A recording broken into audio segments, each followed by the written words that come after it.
Assalamualaikum warahmatullahi wabarakatuh. Sebelumnya izin memperkenalkan diri. Nama saya Agung Prasetyo Putra. Pada kesempatan kali ini saya akan membahas dan juga menjelaskan mengenai strategi dakwah yang dilakukan oleh Wali Songo. Kita tahu bahwa Wali Songo mempunyai peran yang sangat besar dan sangat berpengaruh pada situasi Nusantara saat ini. Peran besar Wali Songo dalam menyiarkan agama Islam di Nusantara itu sangat efektif, dengan bukti nyata bahwa Indonesia sekarang menjadi negara yang bermayoritas agama Islam. Bahkan Indonesia menurut data menjadi negara dengan populasi masyarakat beragama Islam terbesar di dunia. Selanjutnya, sebelum masuk ke dalam pembahasan mengenai strategi dakwah, alangkah baiknya kita mengetahui dulu apa yang dimaksud dengan Wali Songo. Wali Songo, secara etimologis Wali Songo berasal dari kata dua akar kata, yang pertama wali dan juga songo. Kata wali itu sendiri berasal dari bahasa Arab yang artinya dekat, kerabat, atau bisa disebut juga dengan teman. Secara istilah, wali ialah sebutan bagi orang-orang Islam yang dianggap keramat, penyebar agama Islam. Mereka dianggap juga dengan kekasih Allah, orang-orang yang dekat dengan Allah, dikaruniai tenaga gaib, mempunyai kekuatan-kekuatan batin yang sangat tinggi, mempunyai ilmu yang sangat tinggi, dan sakti berjaya kewijayaan. Kata yang mendapat perhatian cukup intens dari istilah Wali Songo adalah kata songo itu sendiri.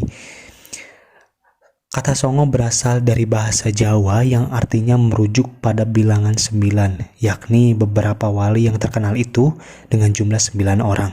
Kenapa kata songo itu diambil dari bahasa Jawa? Karena kita ketahui bahwa Wali Songo dalam proses penyebarannya itu memilih Pulau Jawa dalam objek penyebarannya.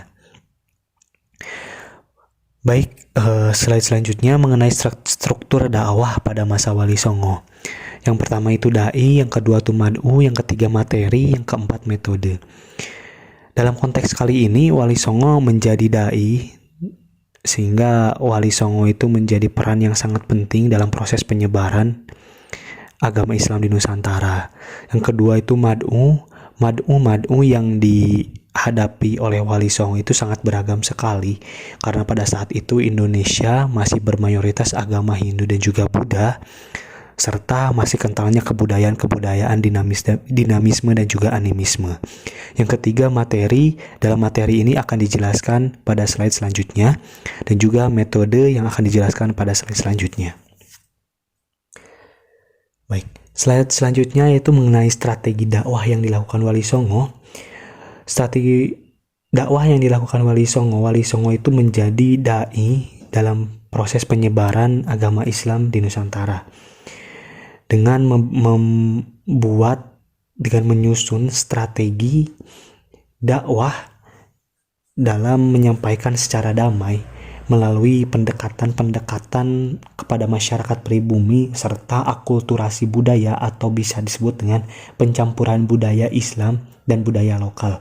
Selain daripada itu, Wali Songo juga melakukan dakwahnya menggunakan beberapa strategi, mulai dari bidang pendidikan, seni dan juga budaya, perdagangan, pernikahan, dan setelah itu Wali Songo mulai masuk ke dalam ranah politik, sehingga pada saat itu Wali Songo mudah dalam proses penyebaran agama Islam di Nusantara.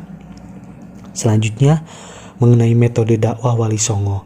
Dalam menunjang strategi itu bisa efektif dan diterima oleh masyarakat setempat, diperlukan metode dakwah yang dilakukan.